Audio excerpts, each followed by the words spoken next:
દરેક ભાઈઓ બહેનો આવતી 15 તારીખ અને રવિવારે શ્રી ભાંડવાળા દેવી માતાજીના સાનિધ્યની અંદર ભવ્ય મહાપ્રસાદનું આયોજન હોવાથી દરેક ભાઈઓ બહેનો પ્રસાદ લેવા પધારજો.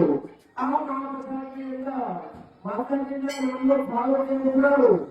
શહેરમાં કે ગામમાં કોઈ પણ જગ્યાએ કાર્ય કરવામાં આવતું નથી. અહીંયા માતાજીના સાનિધ્યની અંદર જ્યારે મહાપ્રસાદ હોય ત્યારે બેસવામાં આવે છે. જે કોઈ એની ભક્તોને જે કંઈ દાન આપવું હોય અહીંયા આપી શકે છે. જેની પાસે પહોંચાડવામાં આવશે.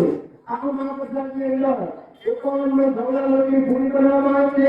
10 ભરી ખાંડ, 15 નવાના 50 20 કાર્યક્રમ તેલના 50 કિલો બકાલું 50 કિલો બકાલામાં હવે 15 કિલો ચૂલો અજરા 50 બોલ બકાલું 50 કિલો ખાંડ 20 ઘીના ડબ્બા 50 કિલો કપડા ધોવાની ગુટી અને 50 કિલો બરાબર આ દરેક વસ્તુ આ ભગવતી ભાગવતની માતાજીના સાનિધ્યમાં વાપરવામાં આવે છે.